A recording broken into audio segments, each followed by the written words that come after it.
sme si asi aj sami uvedomili, že ten prostor je nejaký inakší. Už to nie je tá hladká Eriksonka chodba s vyukávanými kamenmi, ale je to nepravidelné, ostrohranné, proste také, aké to ostalo po rozšírení pomocou vzdušného tráku po odstrele. To, že je to po odstrele, to nám napovedajú aj takéto zvyšky návrtov, pretože oni vrtali diery s priemerom asi 3 cm, do hĺbky 30, na ďalší vzdušný trák a po odstrele a Andrej sám o sebe je veľmi samonosný, takže by to nebolo treba ani omulovať, ani nejak inak zmeniť. Ja sa na tomto mieste ale zvyknem zastaviť z toho dôvodu, že vám viem povedať, kde sa nachádzame v porovnaní s povrchom. Ak by ste si to nevedeli vybaviť v pamäti, tak tu, kde stojím ja, je foto tej situácie, ktorá je rovno nad nami. Ale vy si predstavte, že idete hore do centra, do mesta, po pravej strane po chodníku a prídete v Banskej záhrade, kde sú aj tie mohutné budovy Banskej akadémie a v tej strmej zátačke je socha Andreja Kmeťa. My sme presne na úrovni tej sochy, ale sme 20 metrov pod povrchom. Je to logické, pretože my ideme de facto vodorovne, len s maličkým stúpaním, toľko, aby ten sklon vyhovoval odtoku vody, ktorá odteká cez ústie škôlne ďalej do verejnej kanalizácie. Ale terén nad nami, ak si predstavíte, že idete hore do centra, stále šlapete do kopca, takže tu je ten výškový rozdiel 20 metrov, než prídeme ku šachte Kaufhaus, už to bude 32, a keď idete dole ku Tabuniam, tak budete v hĺbke 40 metrov pod povrchom. My teraz, keď budeme pokračovať ďalej, stále ideme v linii tej pôvodnej kresani. Ja som tu vysvetlil, teraz som dobre. Teraz som dobre. Ja som akurát za. Kolná Lancenberg, po ktorej kráčame tu, za touto zátačkou, za mojím chrbtom, pokračuje ešte 500 metrov až ku šachte Michal. To je to, čo som vás pri tej mape upozornila, že vám poviem, že to pokračuje k tej Michal šachte. Čiže od toho, jak sme prišli, alebo teda na tej mape ako končí tá žltá, tak tu je tá Michal, čo bolo vpravo, a vľavo, keby sme mali príležitosť, ale mali by sme príležitosť z tej nižšej úrovne, tak by sme sa voľakedy boli dostali až na tú šachtu Ondrej, na tú škôlňu Bartolomej. Čiže tu je taká mini križovatka, pod nami tu je taký veľký rož, pod nami je komín, ktorý spája ďalšie 4 obzory.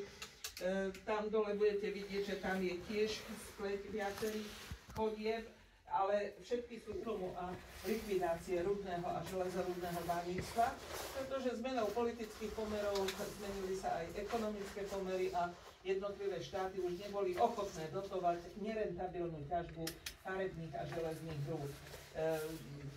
Hovorím štáty, pretože to platilo nielen pre Slovensko, alebo nedaj Bože len lokálne pre Štiavnicu, to platilo v tých 90. rokoch aj pre Čechy, aj pre Maďarsko, aj pre Poľsko.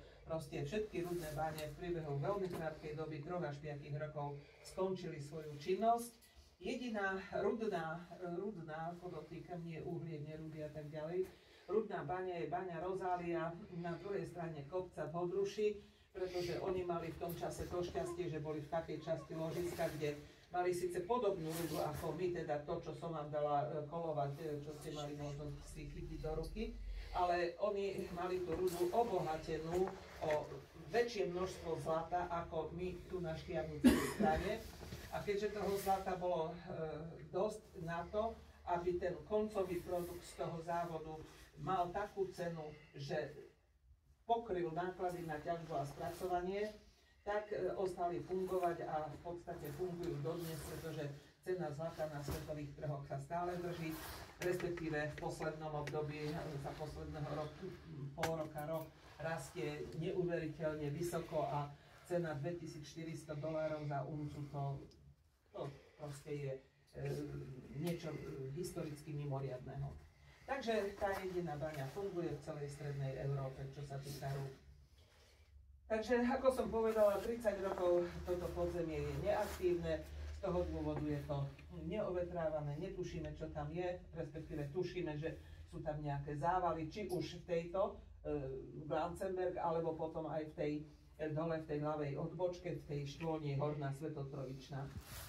Takže nemôžeme ísť ani tam nebudete pokračovať, ale tu budete pokračovať po rošte.